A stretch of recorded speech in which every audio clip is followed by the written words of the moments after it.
Thank you very much, everyone, for coming out, taking time to join us today in our discussion about hate crime. My name's Ema, and I'm the CEO of the Asian Resource Centre. We're celebrating our 20th year this year of service to Croydon communities.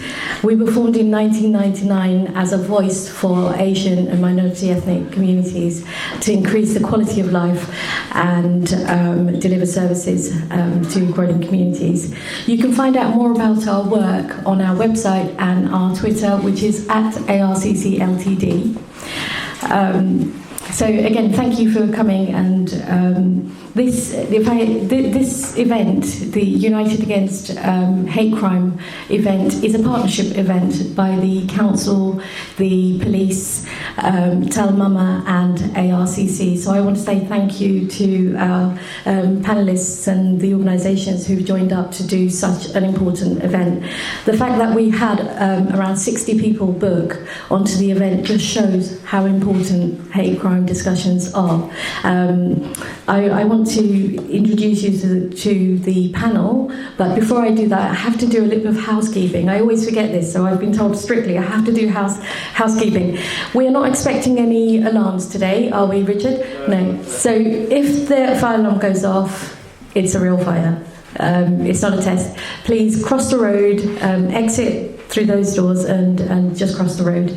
There are some toilets just through the back and turn left. And there will be some video and photography, lots of cameras around. So just to make you aware of that. And also, if I can just ask people to keep their mobile phones on silent. I appreciate sometimes it's an emergency, but if you can just put it on silent, then it just doesn't disturb the flow of the conversation. What else? Oh yes, also on your seats you would have found some ground rules for public meeting discussions, and they are really just a guide to make sure that we've got the conversation flowing, to give people confidence to speak up. But I just want to take one point from the ground rules, that when today, unfortunately, we are not able to discuss individual incidents or ongoing issues that are happening. Whilst we're really interested in people's experiences, what we can't do is talk about ongoing issues that you have. Please speak to the police or other organisations afterwards.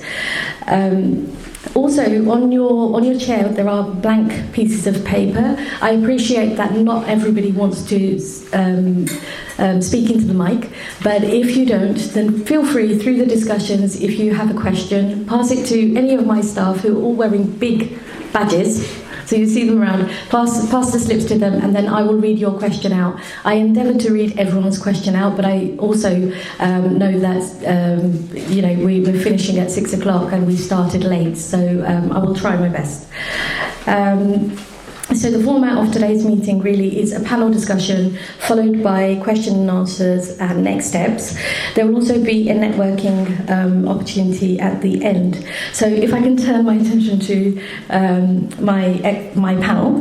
And so thank you for joining us today. If I could just ask each panellist, I'm afraid I've got one mic, so we're going to have to... This actually controls discussion, doesn't it? Because if you don't have a mic, you can't talk. So...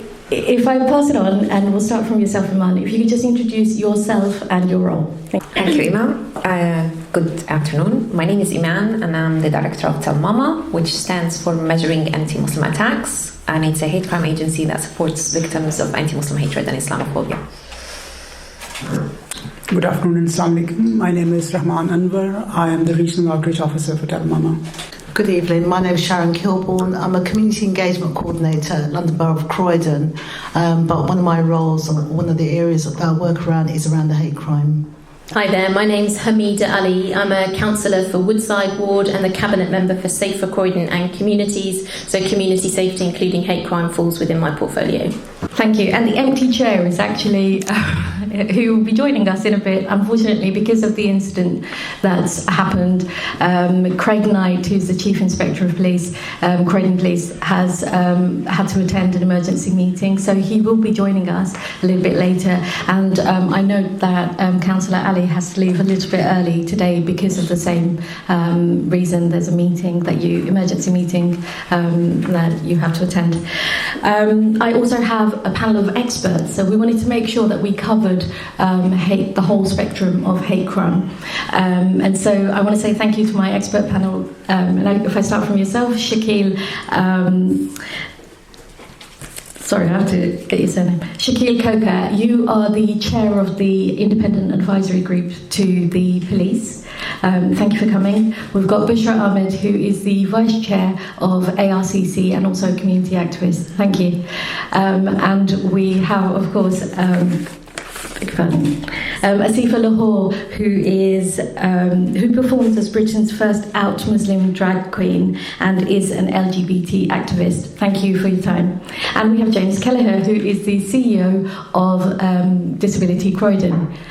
Thank you very much, guys, for coming down. And I'm hoping that when questions come around this, you'll be able to support us on the panel to field those questions.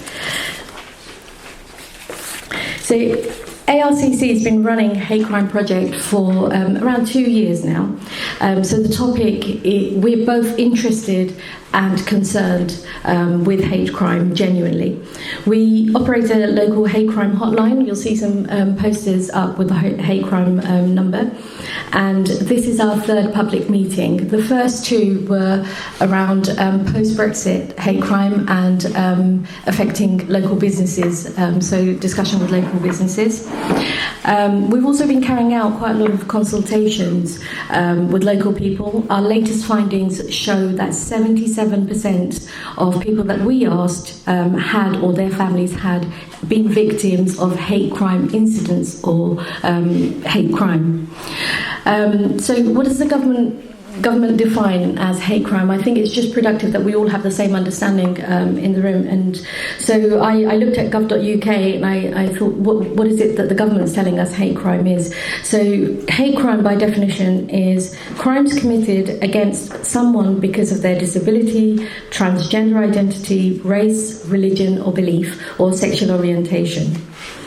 Hate crime can involve threatening behaviour, assault, robbery, damage to property, inciting others or to commit hate crime or harassment. The Home Office 2017 to 2018 report on hate crime shows that in 2017 and 18 there were over 94,000 hate crime offences recorded by the police in England and Wales. That's an increase of 17% compared to the previous year. This continues the upward trend in the recent years, with the number of hate crimes recorded by the police having more than doubled since 2012 and 13, from over 40,000 to over 90,000 offences. That's an increase of 123%. That's staggering. This increase is thought to be largely driven by improvements in police recording. There are also been spikes in hate crime following certain events such as the EU referendum and terrorist attacks in 2017. So the headline number of hate crime offences are, by the 5 centrally monitored strands, show there were over 67% of hate crime was race related. 12% was sexual orientation, 9% religious hate crimes, 8% was disability, and 2% were transgender hate crimes. The report also concludes that it is possible for hate crime offence to have more than one motivating factor. We'll talk a little bit more about that. Why the numbers above the 94% and are more than the proportions of 100%. While the increases in hate crime over the last 5 years have been driven by improvements in crime recording, there has been spikes following certain events. So we spoke last time about the post-Brexit hate crime and how the EU referendum has actually made a difference, given that we're right in between some political uncertainty, we wonder what happens now and how that would be affected. So we can have a little discussion about that as well. So the report says that the most commonly motivating factor in these hate crime incidents were race, and an average of over 100,000 incidents a year. So the overall 53% of hate crime incidents come to the attention of police, and that's a higher proportion than all crime.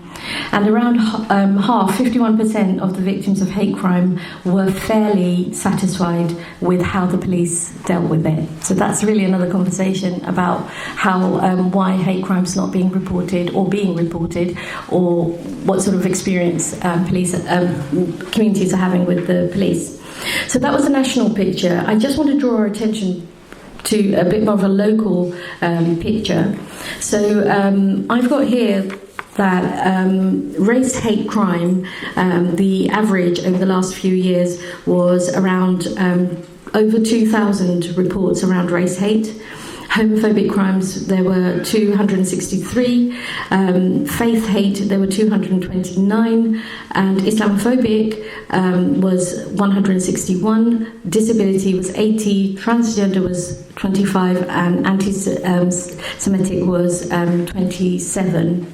ARCC recently did a consultation about hate crime awareness. So what does the community, what do our members understand by hate crime? So the results when they came through were really interesting for me, because one of the conclusions we drew is that the lack of awareness amongst the community of what hate crime actually is may make a huge difference as to why, if people report or if they don't. So we had 16% of people who said they just didn't know what hate crime was. I was looking through the surveys myself, and I saw things like hate crime is people who hate doing crime, or hate crime is awful, but no real definition of what it is, or hate crime was in particular against race or religion. So one of the things I found was it depended on a person's feelings and their own situation as to what they determined as what hate crime actually was. So some people we also found out that some people were really scared to report incidents for the fear of reprisal. There were language barriers, indeed, of communicating the message of what has happened, so somewhat lost in translation. And lots of people felt comfortable to report to alternatives, such as a place of worship or GP surgeries rather than the police. A lot of people felt that there was no point in telling the council or the police, as they don't have the resources to do anything about it. We also heard that people preferred to report to community organisations like ARCC because they'd built a relationship with the community group. I think that's enough statistics, and apologies, it is statistic heavy, but this is the sort of topic we're talking about. So, but the real discussion is really the qualitative stuff that we move on to now. So, as I said, we have a panel discussion to be had, and then I will take questions from the floor. So, my first question was to Craig, so I'll skip that one and move on. And if I can first of all come to Iman. So, you work with victims of race and religious hate. Can you tell us a little bit more about the national picture, and how does this compare to the local picture? It's quite timely. We just released our annual figures for 2018 yesterday. And unfortunately, we continue to see, as Ima mentioned, that race hate crime is on the rise, religious hate crime is on the rise. I think hate crime in general is on the rise, globally, locally, nationally. The narrative of hate is becoming more normalized. But what we see within our work is that the reports that we received during the year of 2018, and specifically the impact it had on Muslim communities, that despite the fact that we've seen a drop in the total number of reports, what we've seen is that discrimination cases and hate speech have gone actually higher. I.e. the different hate cases where you would think that it's going to be covert are becoming more overt. So people are becoming more emboldened in coming forward and being abusive to others. We're currently going in the country on a national level in a turmoil situation. We don't know what's going to happen with the government. in a few hours. But also we're going towards Brexit.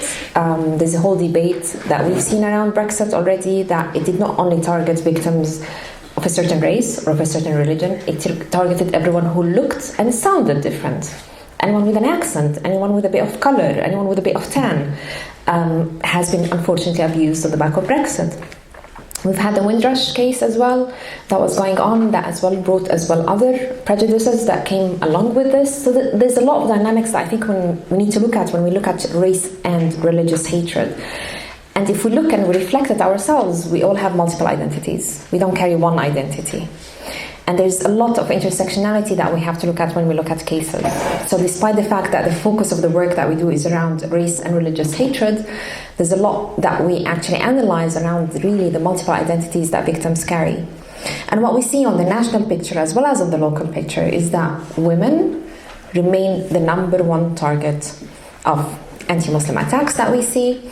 The reason behind this is not just the visibility because they're wearing a headscarf or a face veil, because they are women. It's a male to a female violence.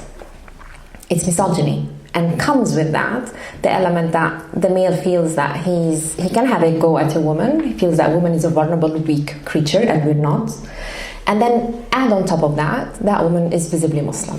Because she's wearing the headscarf, she's wearing the face veil, maybe she's wearing the abaya. So there's already this two multi-layered discrimination or attack that takes place.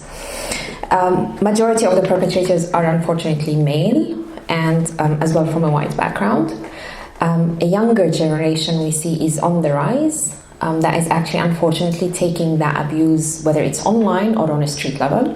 Why is that? We have social media that as well needs to up their market and their game in tackling hate speech. But as well, the younger generation sometimes listens to what parents say at home, pick up on words and just repeat those words without even thinking. Kids don't come with prejudice, but kids pick up a lot from what actually is being said in front of them. And a lot as well from what we see is that these attacks take place nationally as well as locally in public spaces. Public spaces, public transport and households are really where the majority of these cases take place. And why is that? It's because the proximity between the victim and perpetrator is close, so that perpetrator is extremely opportunistic, sees the opportunity that he has a woman and sees a woman who is visibly Muslim or a man who's bearded, says something and walks off down the street, or abuses that woman or that person on a bus and gets off at the next station. And as much as we see the impact of these attacks on victims from the perpetrator side, as much as when they call us for support, they call us and say that I've been impacted by that verbal abuse or by physical assault, they're impacted more by people watching them being attacked.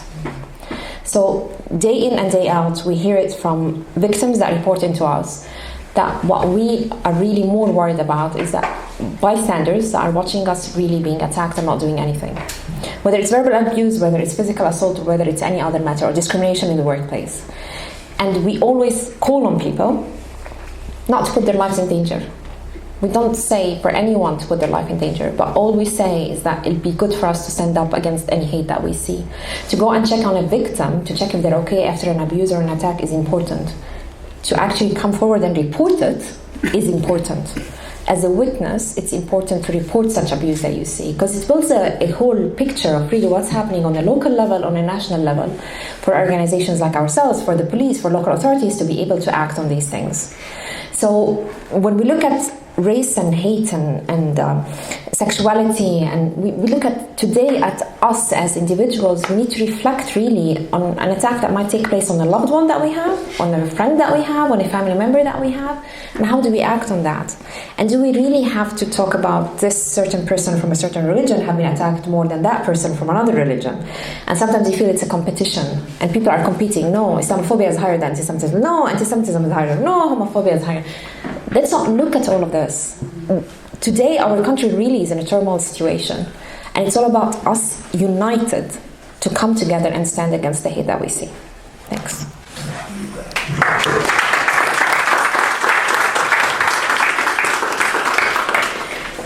Thanks for that, Iman, and I think that's a real message for all of us.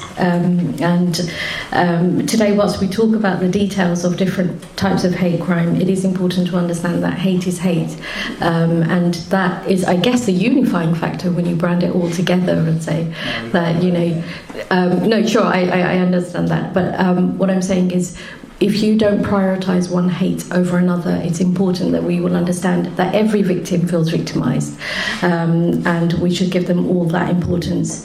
One of the things that I want to pick up with you, Iman, is the all-parliamentary group, APG, on hate crime brings together civil society, parliamentarians, law enforcement and academics, and specialist support agencies to improve public knowledge and awareness of hate crime in the UK.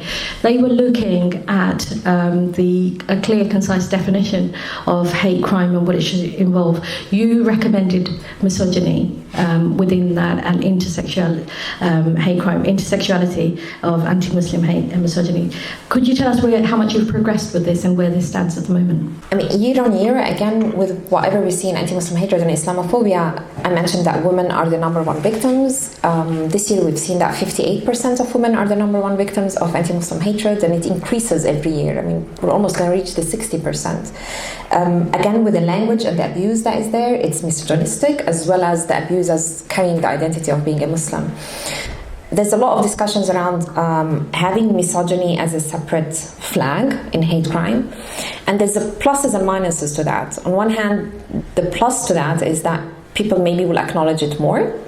The minus to that and the disadvantage to that is really losing the intersectional element, where actually a woman who is from a certain race, who is from a certain religion, people might not look at it from a holistic approach to see that she's carrying multiple identities, and one of the identities is her being a female.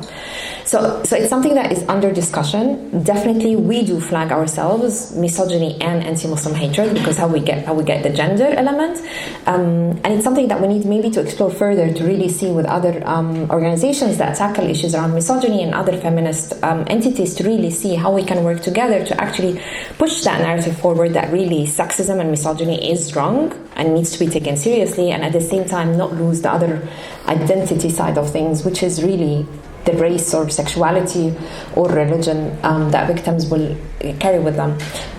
The all-party parliamentary group on hate crime as well has put a report on hate crime and the impact on community cohesion, and really how the work that is being undertaken by different organizations. So many people submitted to that evidence that talks about how hate impacts on communities. Because when you attack a certain community for a certain identity they carry, what happens is that community starts to create its own ways of defense. That community becomes more isolated from the rest of the society because they feel that the rest of the society has given up on them. And the last thing that we want is to create more fractures within our community, is to actually hurt that image of community cohesion that we all strive for. And for sometimes, unfortunately, there's other narratives that exploit that. Extremist narratives exploit that division that is created between communities and exploit the element that people cannot celebrate their identities.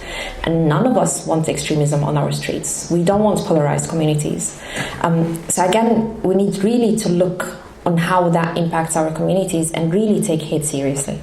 I just want to pick up on some of the complexities that you were talking about. So Tell Mama being the experts on anti-Muslim issues and hate crime, one of the things that we get asked often is, we understand hate crime as in anti-Semitic hate crime, anti-Muslim. What about Muslim on Muslim hate crime and Jewish on Jewish hate crime and the rest? Can you tell us, maybe Rahman, if you can tell us just a little bit more about some of those complexities and any sort of spikes in reportings recently and how it all works? First of all, Muslim community, because that's the prime area of our work, to monitor anti-Muslim hate crime. There is not a single Muslim community. There are Muslim communities, and there are sectarian elements in that. So we keep on receiving cases where people from one sect to another sector, there's a hate crime. There's always cases where people feel being targeted, especially the Ahmadiyya community in this country. They get a lot of abuse. So we do record that, and there is not a special spike in a recent finding, but whenever the cases come, we record them and we provide them all the support services that we provide to the victims of anti-Muslim hate crime that we offer them. Can I add one thing to that? I think there's a lot as well we need to look at when we look at intra-Muslim hatred or any intra-tensions between communities is not only what happens here on the ground in the UK. A lot of what happens here on the ground in the UK is being imported from across the world. Again, today we live in a global world where things transfer within instances on social media and impacts our communities. Whether you look at the anti-Shia comments or you look at the anti-Ahmadi comments, a lot comes from Pakistan, a lot comes from the Middle East, a lot comes on the back of the fight with Daesh in Syria and Iraq. So there's a lot of, again, importing of those extremist messages that unfortunately come into this country to attack communities. We've seen messages that attack the Ahmadiyya communities, we've seen messages that attack the Shia communities on their mosques, on their buildings, on their centers, that are actually in direct correlation to some of the messages that are being promoted by those extremist messages in other countries in the world. So that's something as well that we need to look at, about the interconnectivity of what's happening globally. And the other thing that we need to look at is really how we look at ourselves within our different own communities. Who are we to judge other communities for how they believe and how they practice their own religion? And if we go back one step to really what hate crime definition is, or what hate incident is, it's the perception of how the victim perceives it. If a victim perceives themselves to be a Muslim, if a victim perceives themselves to be from a certain sexual background, if a victim perceives themselves to be Jewish, it will be logged as such. No one can come and take that away from any victim. Thanks very much. Sharon Kilburn, I want to turn my attention to you. You've been involved in supporting groups on the ground and involved in setting up various forums and events, such as the Community Tensions Monitoring Board and Hate Crime Awareness Week. We do a lot of work with you at ARCC, and you were also a part of our post-Brexit hate crime meeting several months ago. Can you update us on what's happened since the meeting and what is Croydon doing? Yes, thank you. As I said, I did attend the last meeting back in March, and since then we've launched a hate crime pledge. I think Councillor Ali will go into that in more detail, but that's one of the actions that has taken part. We're also raising the awareness within the communities with all groups within the borough. So I've held a number of engagement meetings with different groups, some of them under ARCC's umbrella, but also the CBA and the BME Forum. As well as that, myself and a number of statutory partners, including our infrastructural organisations, sit on what is called a Confidence and Community Engagement Programme Board. And there's actually a hate crime action plan that sits under that board that we all provide input to. One of the actions on that action plan is to raise the awareness to groups that you've spoken about, such as women's groups, the refugee groups. So I meet with the Refugee Council. I also meet with LGBT groups in the borough and try and provide either third parties to come in and provide workshops. I also do brief awareness presentations. I recently I meet with disability groups such as Croydon Vision and MenCap as well. So it's all about raising that awareness, because as you said, one of the feedback that we had from the first meeting was that not everyone really understood what hate crime was or how to identify if they were a victim. So I do that as well. What else have we been doing here? There's quite a lot. We wanted to gauge how Croydon Council staff, what they knew about hate crime. So we also ran an internal poll with the staff in Croydon, and all the staff, I just asked them, did they understand what hate crime was? Did they understand what to do if they were, while out on their duty or at home, if they knew what they had to do if they were a victim of hate crime or they witnessed it? Then all the staff that did come back, we met with I met with them on a one-to-one just to see how I could support them and whether they wanted extra guidance or awareness training on hate crime. So that's something that we've done internally. So it's really inward and outward how we're tackling hate crime. Another, I try and we work at a locality base. So part of my area is the Broad Green area. And that is my sort of patch, as to say. So I work with a lot of the groups in Broad Green, Norbury, but across the whole borough. So, for instance, someone's mentioned different communities within the Muslim community. So we're currently setting up, having National Hate Crime Awareness Week comes back. It's in October, so it runs from the 14th of October to the 20th. And what we're doing, we've got a hate crime stall in the marketplace. We're going to run that. We're going to also have a number of events. There's going to be an event up in Shrublands at the Shrublands Community Centre. And basically that was the area that a young refugee was attacked outside many years ago. So they're very keen to show their support for the refugee community, but more importantly, to show that they are saying no to hate crime.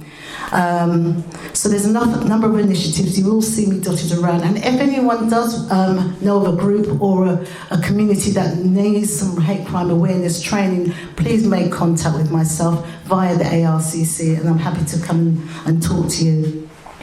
Just before I go there, in relation to the pledge, I do have the pledge with me today. I bring it with me everywhere I go. So if there is any individual or organisations that do want to sign up today, please come and see me at the end of this event, and I'm happy to sign you up straight away. Thanks very much, Sharon. You've answered all my questions, actually. Councillor Ali, so you're the chair of the Safer Croydon Partnership, and under our Local Crime and Disorder Act, where does hate crime fit into your priorities? Thanks, Emma. So as you say, under the Crime and Disorder Act, we have to have a community safety partnership, and ours is called the Safer Croydon Board, which in my role I chair. Sharon's already talked about the Confidence and Community Engagement Programme Board. That's one of the groups that feeds into the Safer Croydon Board, and that reflects the priorities that are set out in our community safety strategy. We have to have one. We do. We look at crime patterns and community safety issues across the borough to inform those priorities that are set out in our community safety strategy, which is a 3-year strategy. So the most recent one goes from 2017 to 2020, and there are a number of priorities that are set out in that community safety strategy. Things that you would expect, such as violent crime, including domestic and sexual violence, the safety of our children and young people, given the challenges around serious youth violence, antisocial behaviour and environmental crime, but also the experiences of victims going through the process. And as part of that, we've listed hate crime as a priority within our community safety strategy. So it absolutely is one of our concerns.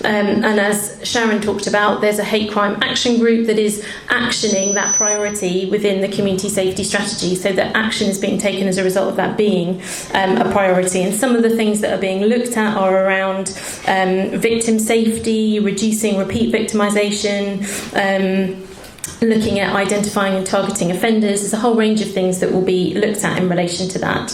But in terms of the conversation we've been having here, one of the things that most concerns me is that reporting of hate crime is falling in Croydon, and yet everything you've heard so far is about the increase in reported hate crime, perhaps whether that's London-wide or nationally.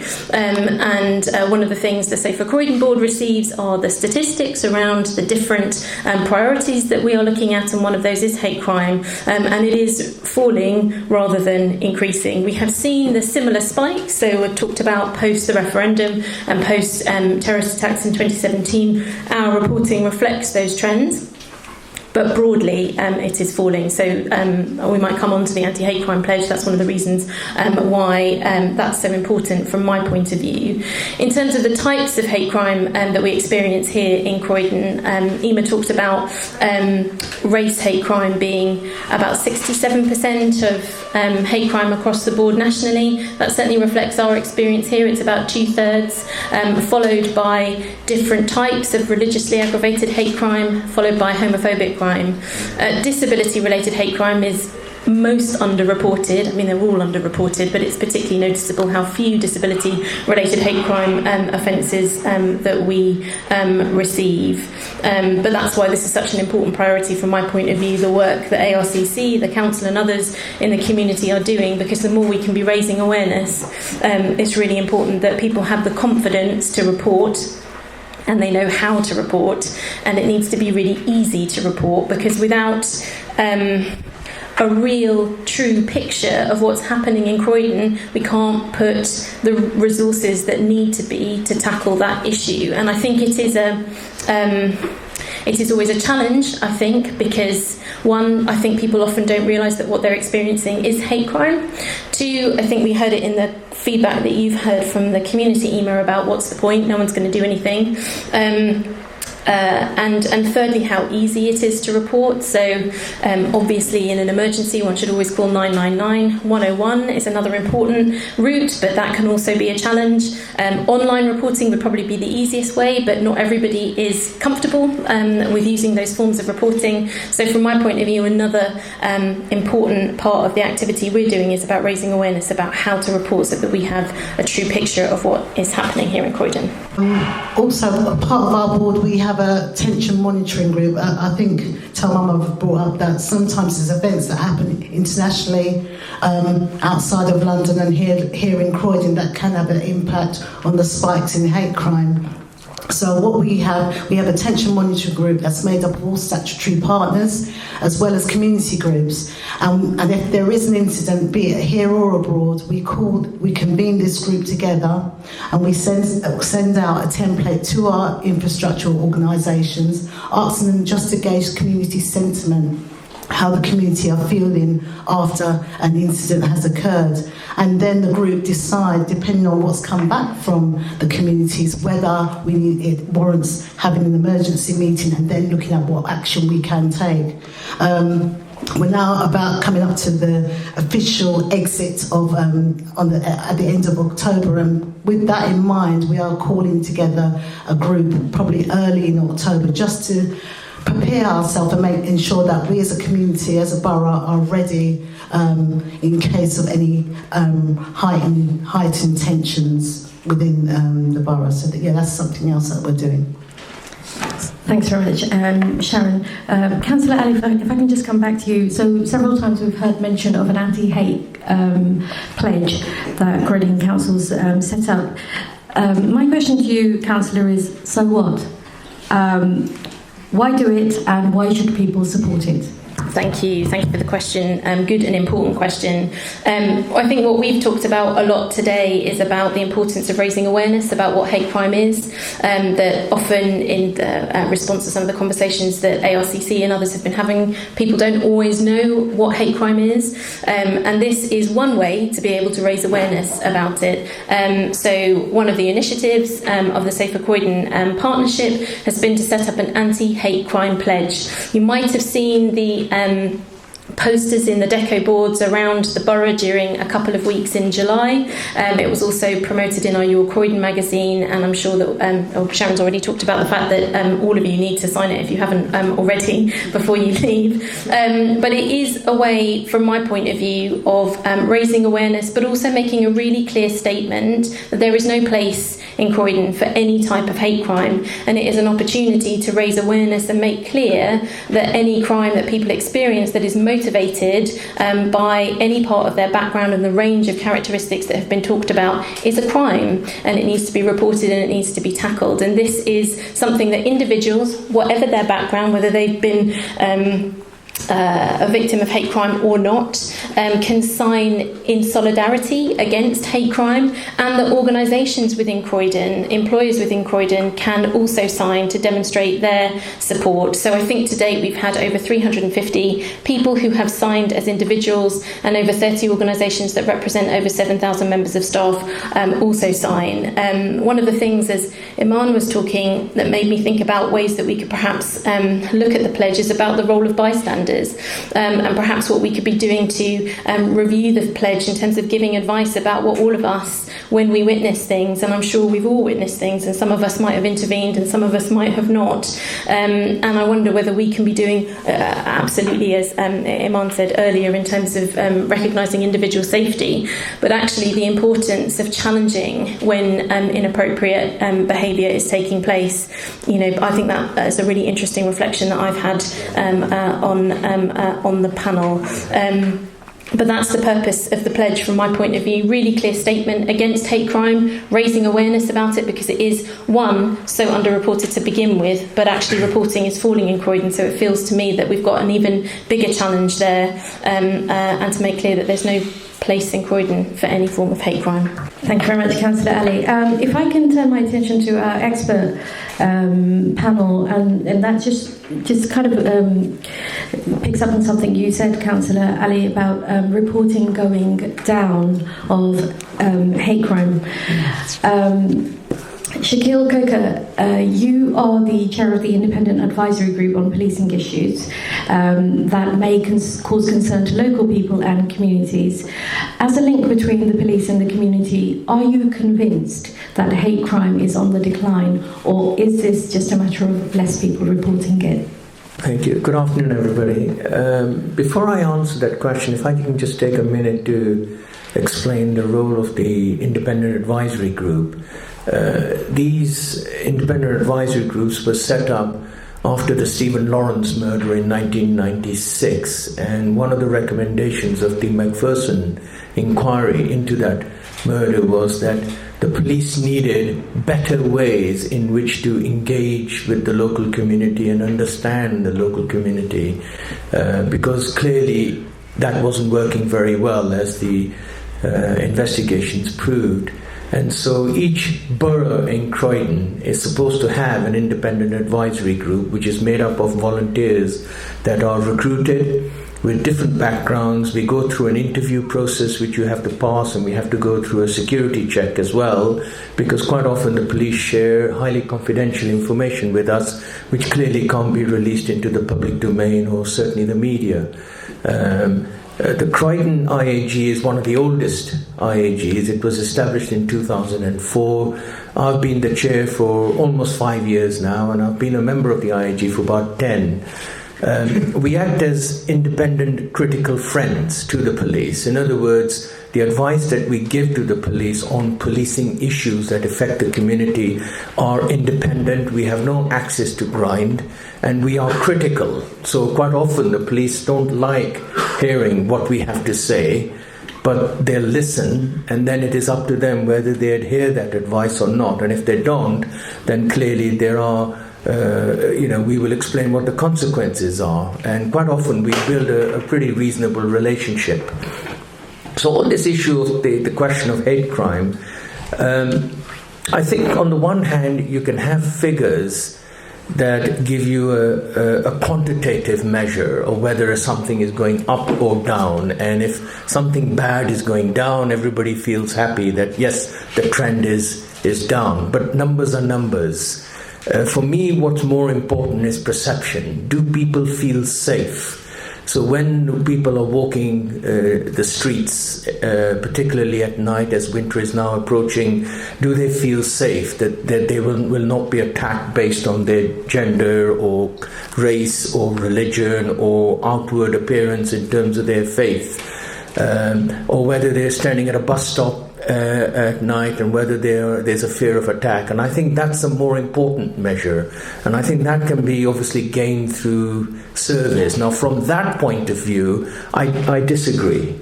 I think that the figures may or may not say that hate crime is going down, but I think it's a reporting issue, as Hamida has said, partly, but I don't think people feel necessarily safe. And it's not just necessarily hate crime. I mean, you know that knife crimes and stabbings is quite a big issue at the moment, and we've just had a triple stabbing in Churchill, which is why Craig isn't here, and I'm supposed to be at a meeting at 6 o'clock with Hamida, but my vice chair will be representing me at that goal group meeting. So I think perception is very important and it needs to be addressed. And I think there's two aspects to it. There's one aspect is obviously this issue of raising awareness and making people, educating people in terms of how to identify a hate crime. But I think for me, there's also the issue is why is the hate there? Why does one group fear another group and have these phallus ideas about them sufficiently for them to hate them and to go to the result of violence? And I think there's a process of communication and education that's needed as well, which I haven't heard in all the discussion so far, in terms of educating people and going into those communities and reaching out and trying to understand what are those fears and why those fears are there and how can they be addressed so that it has an impact on that perception, and hopefully when it impacts on that perception, people start to feel safer because the communities are talking to each other more and there's a greater cohesion. One of the problems that we have, which for me is a personal thing, is our so-called leaders are partly responsible for this. The careless language that they use in the way that they talk about issues, particularly Brexit. Brexit is heavily weighted on race, unfortunately, and also the media. And of course, all these stakeholders have a role to play. And when you've got some of these powerful stakeholders that aren't willing to play that role and use incendiary language to isolate communities, to create a sense of division and separation, is it any wonder that those fears become prevalent? And then for organizations like ARC and others and Tell Mama, it becomes a very difficult challenge because it's like you're climbing a hill that's getting steeper and steeper because it's these other stakeholders that are making that hill steeper and steeper because of their incendiary and careless language. So I think that needs to be addressed. And I think as voters, we have a responsibility to ensure that when these people come around seeking our votes, that we are challenging these attitudes and these behaviors. Who knows, we may have an election before October where the opportunities will be there. Yeah. It's okay. Good evening, everybody. My name is James. I'm with Disability Croydon. I just briefly like to address what Councillor Ali said about the unreporting with disabilities and hate crime. I think you have to understand the nature of disabilities. Most people think of physical disabilities. They think of somebody in a wheelchair. They think of somebody who is not mobile. But the vast majority of disabled people have what we term hidden disabilities. And that makes, for many cases, communication a major, major problem.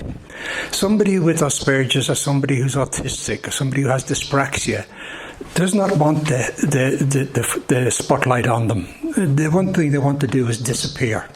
So if they are a victim of a hate crime, or I prefer to call it, in many cases, hate incidents, the last thing they will do is come and complain. They just want to disappear.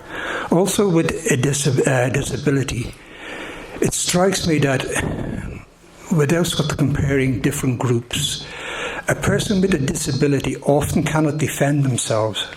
They often cannot remove themselves from the situation. So they have to live with this, and then they cannot communicate what's happening to them. So they end up living in a sort of a bubble, and a bubble of fear. I only have anecdotal evidence of what's happening with the disability community in Croydon, and mostly it's related to transport. They feel afraid to use the public transport, particularly the trams. And I work closely with the tram people because they have nobody to turn to when they're being victimized or when they're being picked on because they're different. So with the disability thing, I often call it the hidden disability, the hidden issue. I also have a little problem, a slight problem, with the emphasis on hate crime. Because what is a crime? Most people don't know. It's mostly incidents that can escalate into crimes. They don't know if a crime has been committed against them. If they're put in fear of their life, if they're terrorised, if they're afraid to go out, to me it's a crime. But for them, they just think it's abuse. So there are masses of grey areas that I think need to be explored. If I can just pick that up with you again, James. Thank you, Shaquille. We'll come back to something you spoke about around community competence. But James, you support people to report. You support people with disabilities to get benefits and many things.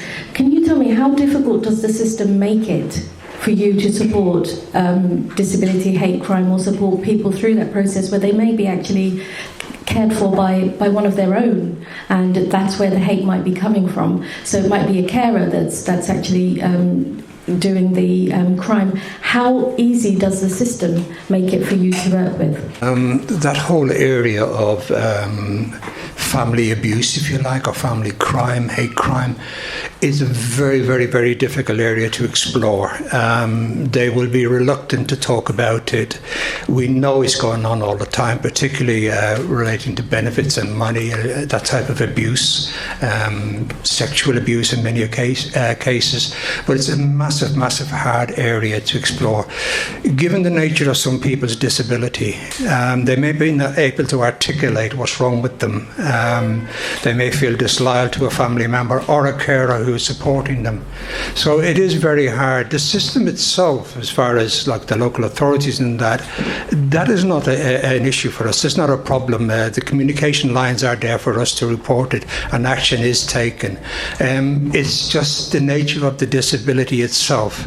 And I can't emphasize enough that there is a lack of disability awareness throughout the borough, particularly around hidden disabilities.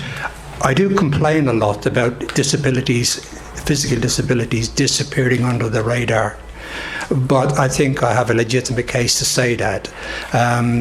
We do disability awareness training with TramLink, and I point out to them at the start of this training that 1 in 5 of the people I'm addressing, and 1 in 5 of the people in this room, and maybe 1 in 6, have a disability. I know for a fact some people on the expert panel have a disability, but you wouldn't be able to identify it. So it's an area that needs focus. It's an area that needs addressing, because we, as I said, get anecdotal stories. People come into us telling about the abuse they suffer in their daily lives.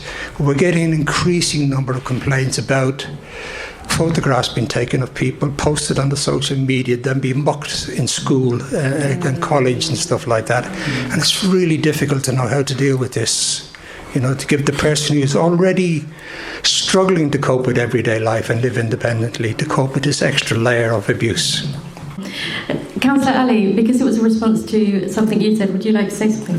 Thank you. Just a few comments. First of all, in relation to Shaquille's point about education, one of the things that I didn't highlight is that in the Hate Crime Action Plan, one of the things that group is looking at is around education, particularly in relation to children and young people, building meaningful relationships based on mutual respect. And there are a number of programs that we have run within schools to help address that and to facilitate that understanding. So absolutely important point, and there is some work going on in relation to that. And each year when we mark the Holocaust Memorial Day, it's one of the privileges I have of being able to attend and take part in that ceremony, where we frequently hear presentations from schools across the borough where they reflect the learning that they have taken about the Holocaust, and relating that very often to some of the things that we're talking about at base prejudice and hatred, and of course the ultimate consequences, horrific consequences taken to their natural conclusion. So absolutely work going on in that regard, but of course I'm sure there could always be more. James's point about incidents and crime, I think, is really well made. We've mentioned the Stephen Lawrence inquiry report already, but one of the sort of consequences of that report was the definition of a racist incident, which was, and Iman has talked about it on the, which is based on the experience and the perception of the individual. It's then the police's role to investigate whether a crime took place as a result of that, but the importance of recording it as an incident. So the details and the nuances that you point to are very very valid. Also, to clarify what I was saying, but I think Shaquille helped me, when I say that reporting is falling, I don't believe believe that incidents, as in the prevalence of hate crime, is falling. I believe that people are not reporting it. So I'm interested in seeing that reporting increase, although I take Shakil's point about it's not all about numbers. But I think in terms of our responsibilities of the authorities in the room, I think it's important that we are taking action and doing everything we can to make sure that offenders are brought to justice in that sense. I think I'll leave it there. Thanks very much. Also, Shakil, you mentioned about community confidence, and that Bushra, if I could turn to you for this. So we had a meeting with the business community, and you had a business on the London Road for many years until the riots happened, and also being in your community activist role, you speak to people on a regular basis. So I want to talk a little bit about community confidence.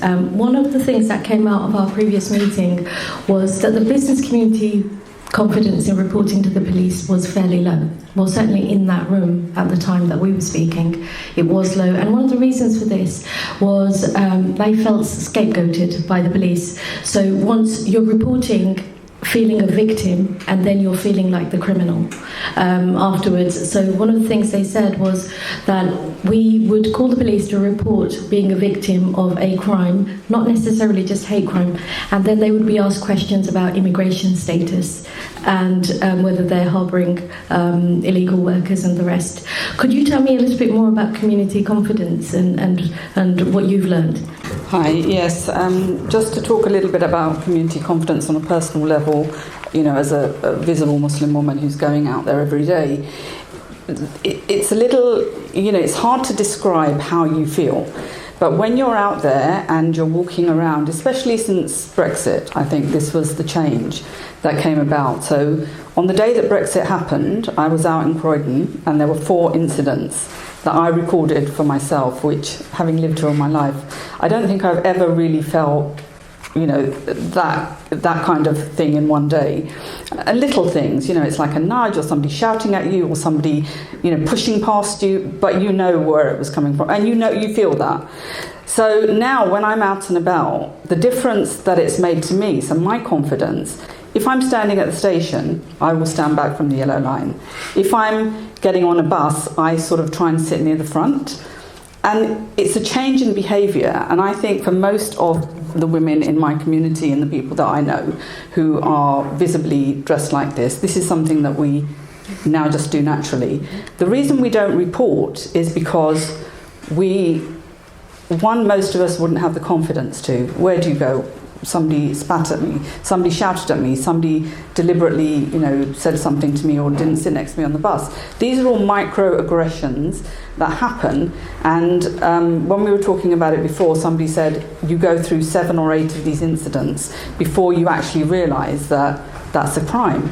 So I think what we need to be doing, and one of the things that I think I said in the last meeting, but I don't know if I did, was the same as we did with domestic abuse, where people's perception was that it was just if somebody was being hit. And we've slowly changed those perceptions to say, actually, no, it's more than that. It's the smaller things, it's the financial control, it's all of those kind of things. And I think we need to be looking at this kind of thing in the same way. So we need to be giving people that confidence to say, it doesn't matter how small the incident is, report it, because it's not right. And so, if it makes you feel this way, and if it changes your behaviour, your everyday behaviour, then it needs to. But I think we need to get more into the communities where this is being talked about. We need to engage more with the women, rather than obviously the leaders of the community sometimes. It's good to have them take part, but sometimes it's the women and the children who are facing these issues every day. So the children travelling on buses who are being called terrorists, or, I do a lot of work with schools who come to the mosque, and a lot of the children in there are being bullied because of their faith. And sometimes it's by other people of their own faith who are saying, well, you're not doing this right, or you're not covering yourself, or whatever. So, and they feel really upset because, they see themselves as Muslims, but others don't. Or other characteristics of people who are being picked on. So I think one of the key things that we do need to do is look at a sort of a way of looking at hate crime that makes everybody see that there's a change now. It's not just about the crime itself and was this a criminal offence, but the incidents and the seriousness of them and how we capture those. I would think that you'd agree with that, James. Yeah. Thanks very much, Bushra. One of the other things that, Iman, if I could pick up on something you said, and the question is actually for Asifa. So, Iman, you talked about hate crime being imported, and some of the perceptions we have abroad, or some of the political environment, or something happening abroad can influence what's happening here. So my question really is to Asifa. You introduced yourself as Britain's first out Muslim drag queen. Can you tell me, so transgender in southeastern countries is proactively legalised, it's recognised and somewhat respected. Is that the same for Asian communities here? Are we importing that narrative over here as well? In a nutshell, no. In most of South Asia, in most of Pakistan, India, Bangladesh, Sri Lanka, it's absolutely legal to be transgender as it stands right now. It's illegal to be lesbian, gay or bisexual. And in much of the southeastern Asian countries like Malaysia, certain parts of Indonesia, Philippines, Thailand, for example, it's absolutely legal to be transgender. And a lot of that is to do with cultural perceptions. A lot of it is to do also with religious perceptions. I mean, in South Asia, being transgender or being part of the Hijra community, as it's known, it's decades and centuries old. And although socially there's a lot of work to be done there, it's still very much recognised as its own community. In the UK, however, as a country, we're struggling with the transgender issue here right now. Whereas I feel in my motherlands, it's not a massive issue. It's a social issue, but it's not a technical issue or a legal issue. Whereas over here, we are really struggling right now with the sense of transgenderism. And going on the points that I just want to echo Iman's points and Bushra's points as well, and your points. I mean, James.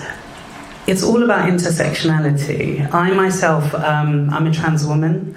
I'm part of the LGBT community. I come from a Muslim family. Ethnically, I'm British Pakistani. I'm also severely sighted. I'm visually impaired and I'm disabled. I can't actually see the majority of the audience, believe it or not. But I'm confident enough to speak out about all these issues. And it's very much about one glove not fitting all. There are large sections of the LGBT community that, identify as people of faith. So, for example, myself, I identify as an LGBT Muslim. And I know there are thousands of people that identify as LGBT Muslims living in Croydon right now. A large percentage of them are asylum seekers, for example.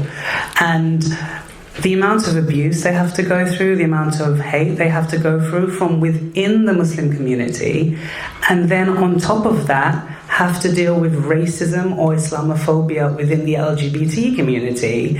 It's a double-edged sword. It's a very grey thing. And if I had my own personal story of disability, there's so much more going on there. But I'm just going to touch upon, faith and sexuality and gender. It's all interlinked. I mean, right now in Croydon, most LGBT Muslim asylum seekers are afraid of speaking out simply because Luna House is just right there. Secondly, a lot of people are going through the asylum process, being blackmailed, being abused by their own families. There's a lot of emotional blackmail going on, as well as financial blackmail. And none of this is ever reported simply because they don't have status. They're afraid of going to the police because they're afraid that they're going to be literally put on a flight, deported back to a country where they will be, because they've come out as LGBT in the UK, they will be persecuted for it back home. So it's multi-layered. Hate is multi-layered. yes, it's intertwined with abuse, but I do think it should be reported as a separate incident, full stop.